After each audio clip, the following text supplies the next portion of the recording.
Hello everyone, welcome back to another video. It's been a while that I put up a video. I needed to take a small break and I had other things coming up in my life, and so I needed time to look at those. I'd like to ask a question. If you was on a hospital bed and someone told you, I can heal you so you don't have to die, would you listen? Would you want to live to be able to see your husband, your children, your friends? If someone told you that they had the words that you don't have to die, I want you to think about that. I'm going to play a talk. I think it was mid-meeting in one of the congregations of Jehovah's Witnesses, and you as a viewer to listen to this. So let's get going, and we'll take it from there. Now, throughout the Bible account, there are many examples of Jehovah's willingness to forgive and not harbor resentment. So we'll just consider three. And the first one is perhaps one of the most pronounced ones. That's the example of wicked King Manasseh. And you notice I preface that with wicked king. We always call him wicked king, right? Wicked King Manasseh. Well, what was he guilty of doing? What was the sin that he did before Jehovah? Well, here's just some of them. He was setting up altars to the Baals, false gods, worshiping the armies of the heavens. Yeah, looking at the stars as though he would receive some sort of insight. He made his sons pass through the fire. Now let's just talk about that for a second. In the ancient city of Topheth is where they offered child sacrifice. And while they had these sacrifices going on, they would play cymbals, music, and loud, entertaining. Why? Why was this music going on for? Why were the cymbals? Because it would drown out the cries of the children. And that is true, because I did some research on this. So the research I was listening to, if they didn't have this music and all that to drown out the noise, the person who offered their son or daughter to this idol wouldn't hear the scream of that child begging for his mother or father to rescue them. Let's continue.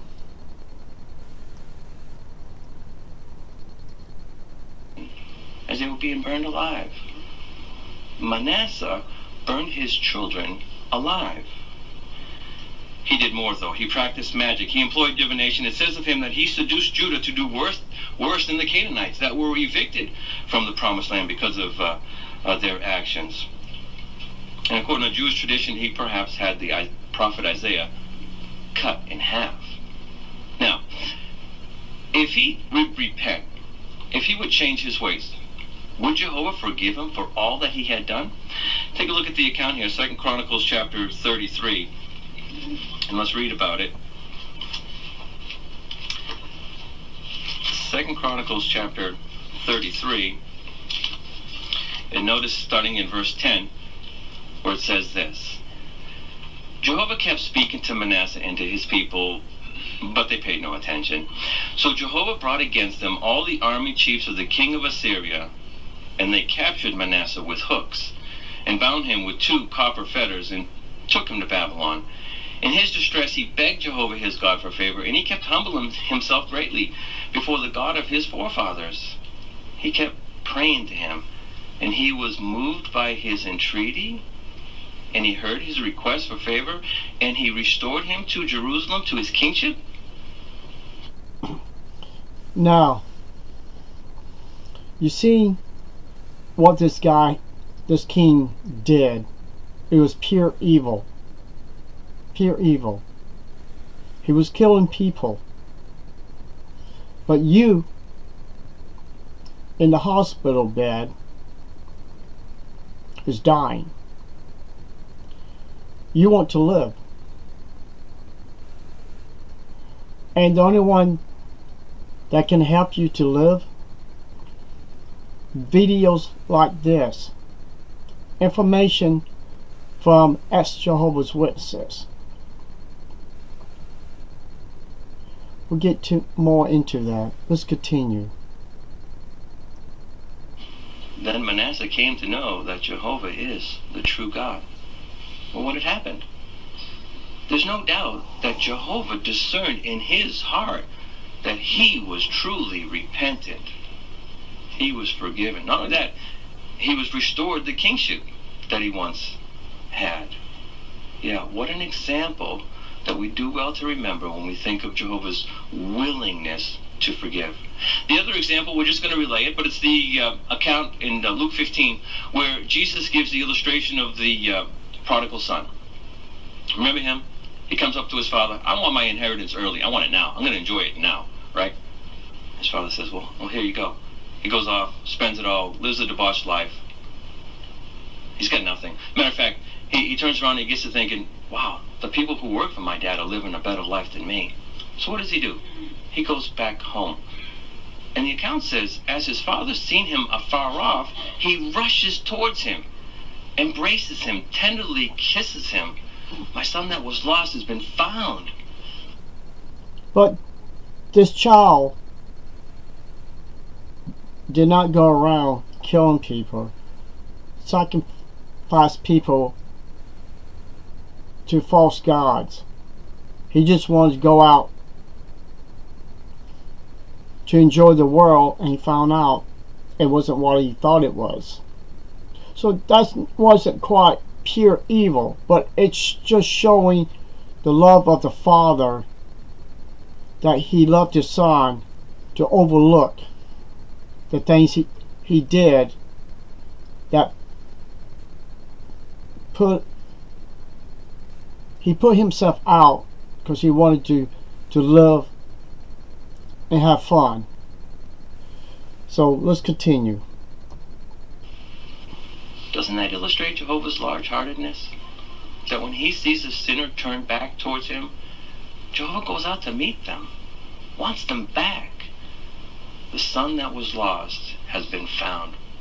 The other example that we'll consider just briefly is that of the Apostle Paul. He made mention that he was one of the foremost sinners. Recall when his name was Saul, that he would persecute Christians, hand them over, even to be put to death. He hated anyone that belonged to the way, as it was then called. And then he was shown forgiveness. To what extent? He was the author, he was the penman, so to speak, of many of the books in the Christian Greek scriptures. Jehovah allowed him, through his spirit, to write those inspired letters that we read today. And all of these things illustrate that it's not what a person has done in the past. That's not what matters with Jehovah. What matters is what he does with knowledge, and what he does with it now, and what he will do with it in the future. That's what counts with Jehovah. Let's stop right there. We already know what Saul was. Then later on he became Paul. We know he was there when Stephen was put to death. Now, let's go back to you in the hospital bed. You've been shot, or you've been stabbed, or you had a busted vein. You're bleeding inside or bleeding out. You got 3, 4 Jehovah's Witness men. It's putting pressure on you to let you die for your false god Jehovah. Yeah, you heard me correctly. Your false god Jehovah. But you want to live. Now you just heard what these people have done. King Midas, Paul, and maybe a few others that was forgiven in the past. Jehovah and Jesus forgave. Now, here's the problem. When the light came down from heaven, saying, Saul, Saul, why are you persecuting me? Did he say, Saul, Saul, this is Jehovah, you're persecuting my Christians, or you're persecuting me? No, this was Christ and Paul, not Jehovah and Paul. Now let's get that straight, people. Now let's get back to you.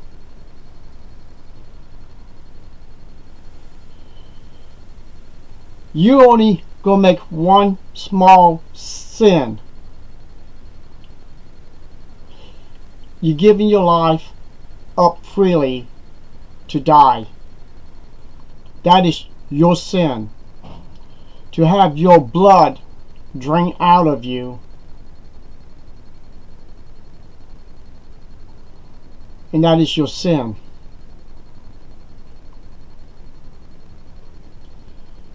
So you're pouring life out of you because you don't want to receive life back into you. People, blood is the most component of life source in every species, in every people. Without the blood, nothing would function. Our brain would go dead. But that's okay for Watchtower, for you to bleed to death and die an endless death. And you don't think God or Christ will forgive a person for taking blood and wanting to live.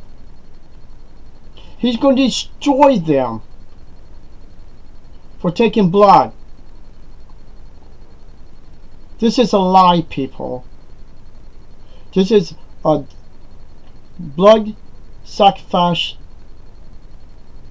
to this false organization of Jehovah's Witnesses. God would want a man to be with his wife, wife to be his husband, children to be with their family, a mother to be with her children who died giving birth to her children because she was hemorrhaging. True story.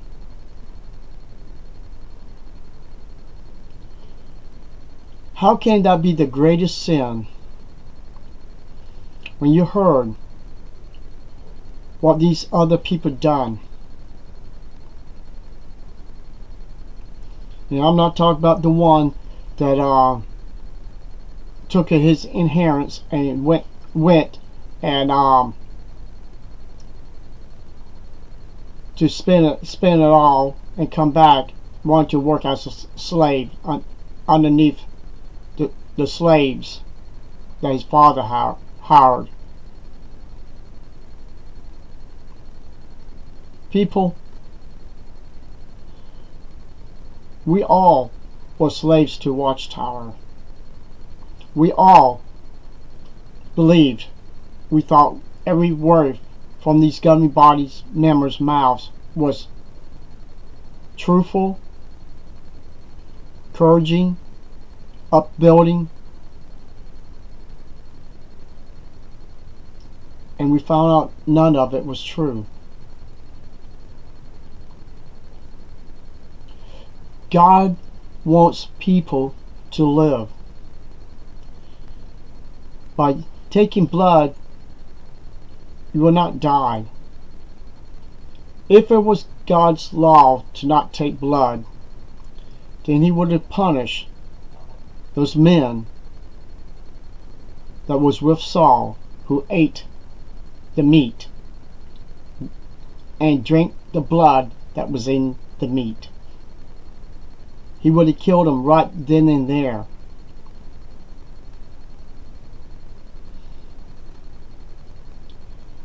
But you want to live to be with your family. How can that be a greatest sin, wanting to live? Just like used to, you could not take a stomach. In fact, my grandmother, I was told, she had a sheep's stomach.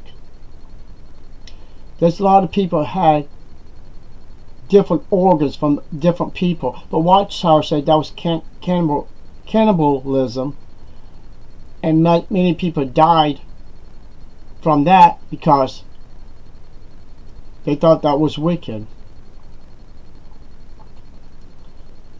So people, this is your choice to listen to us. Let us help you. The true God wants you to live. Christ even begged you. Get out of false religion. If you do not want to share her faith. That means when Watchtower dies, if you're not out, you're going to share the same faith. And that's all false religions. But are you want to die and there's a chance over 100% truth that you're dying for a false religion, a dangerous cult, and they make you believe that the greatest sin is taking blood? And you just heard this person mention that what these other people did, it cannot even compare to blood transfusion.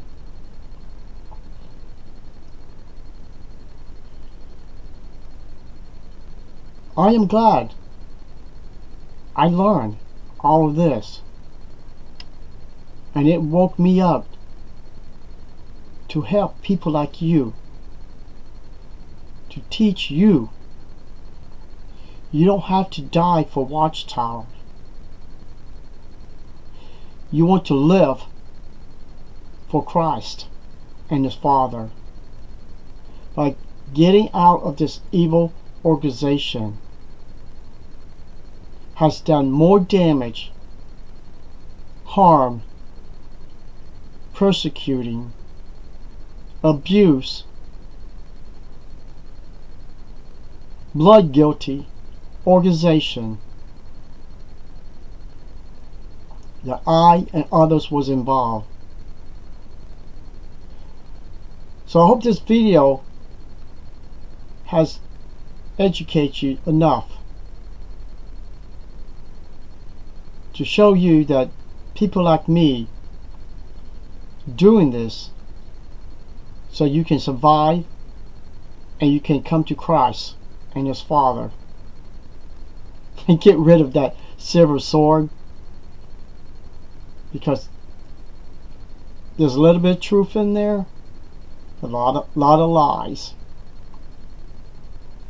It'd be better to get a King James Version Bible than that crap, or what I would call it, one of many books Satan uses to keep people in false religion. So thank you very much, and I encourage you to do research, because if it weren't for people doing research, none of us maybe not ever got out, because we wouldn't know what lies Watchtower has hidden all these years. And you know, if you watch my older videos, I found a bunch of them in their own literature. And don't tell me that was old light, or that's just men what was imperfect, that they didn't know the truth. Let me explain something in plain English. Charles T. Russell made a comment. If they cannot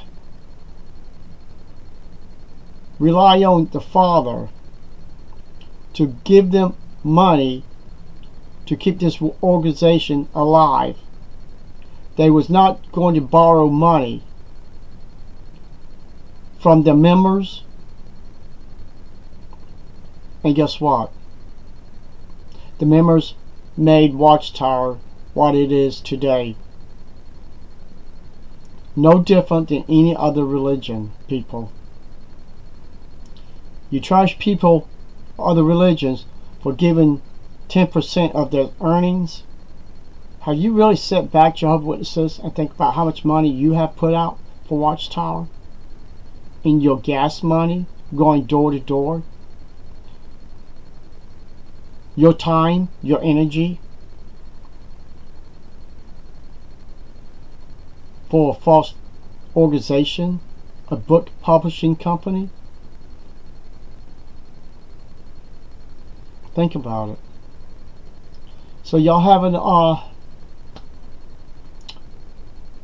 wonderful rest of this week, and I'll talk to y'all soon. Y'all take care. Bye bye.